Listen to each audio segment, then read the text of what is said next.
নমস্কার। আজকে আমরা স্বামী বিবেকানন্দের বাণী ও রচনা প্রথম খণ্ড থেকে পাঠ করছি। পৃষ্ঠা 24 এবং 25। আপনারা সকলেই শুনিয়াছেন যে আমি বৌদ্ধ নই, তথাপি একভাবে আমি বৌদ্ধ। চীন, জাপান ও সিংহল সেই মহান গুরু বুদ্ধের উপদেশ অনুসরণ করে, কিন্তু ভারত তাহাকে ঈশ্বরাবতার বলিয়া পূজা করে। আপনারা এইমাত্র শুনিলেন যে আমি বৌদ্ধ ধর্মের সমালোচনা করিতে উঠিতেছি, কিন্তু আমি চাই তাহা পূর্বোক্ত অর্থেই গ্রহণ করিবেন। যাহাকে আমি ঈশ্বরাবতার বলিয়া পূজা করি, তাহার বিরুদ্ধ সমালোচনা করা আমার অভিপ্রায়ই নয়। কিন্তু বুদ্ধদেব সম্বন্ধে আমাদের মত এই যে তাহার শিষ্যগণ তাহাকে ঠিক ঠিক বুঝিতে পারেন নাই। ইহুদি ধর্মের সহিত খ্রিস্টান ধর্মের যে সম্বন্ধ হিন্দু ধর্ম অর্থাৎ বেদবিহিত ধর্মের সহিত বর্তমানকালের বৌদ্ধ ধর্মের প্রায় সেইরূপ সম্বন্ধ। যীশুখ্রিস্ট ইহুদি ছিলেন ও শাক্যমুনি হিন্দু ছিলেন, তবে প্রভেদ এইটুকু যে ইহুদিগণ যিশুকে পরিত্যাগ করিলেন এবং এমনকি ক্রুশে বিদ্ধ করিয়া হত্যা করিলেন। হিন্দুগণ কিন্তু শাক্যমুনিকে ঈশ্বরের উচ্চাসন দিয়া এখনও তাহার পূজা করিয়া থাকেন। কিন্তু আধুনিক বৌদ্ধ ধর্মের সহিত বুদ্ধদেবের প্রকৃত শিক্ষার যে পার্থক্য আমরা হিন্দুরা দেখাইতে চাই, তাহা প্রধানত এই: শাক্যমুনি নূতন কিছু প্রচার করিতে আসেন নাই। যিশুর মতো তিনিও পূর্ণ করিতে আসিয়াছিলেন, ধ্বংস করিতে আসেন নাই। প্রভেদ এইটুকু যে যিশুর ক্ষেত্রে প্রাচীনগণ অর্থাৎ ইহুদিরাই তাহাকে বুঝিতে পারেন নাই, আর বুদ্ধদেবের ক্ষেত্রে তাহার শিষ্যগণই তাহার শিক্ষার মর্ম বুঝিতে পারেন নাই।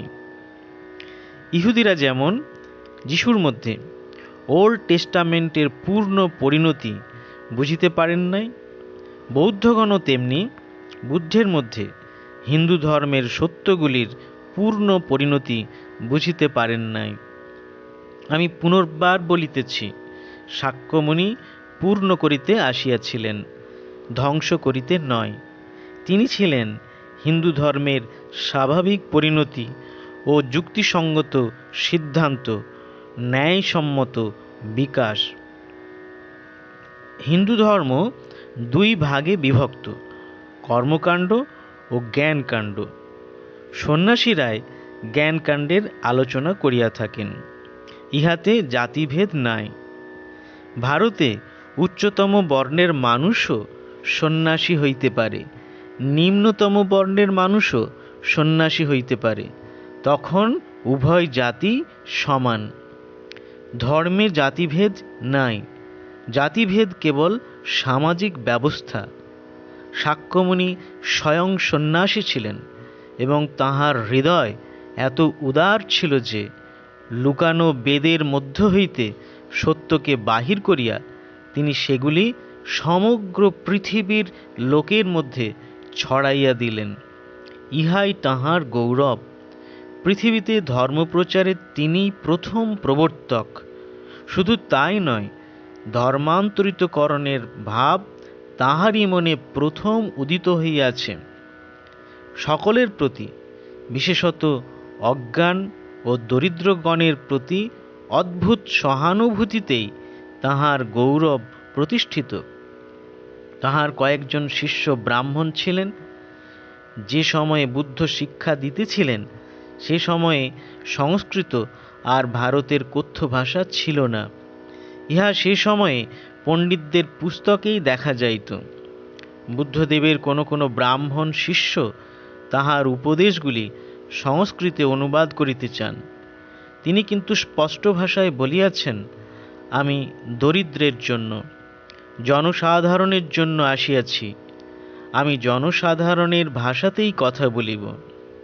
আজ পর্যন্ত তাহার অধিকাংশ উপদেশ সেই সময়কার চলিত ভাষাতেই লিপিবদ্ধ। ওম নমঃ শ্রী জ্যোতিরাজায় বিবেকানন্দ সুরায় সচ্চিৎ সুখ স্বরূপায় স্বামিনে তাপহারিণে।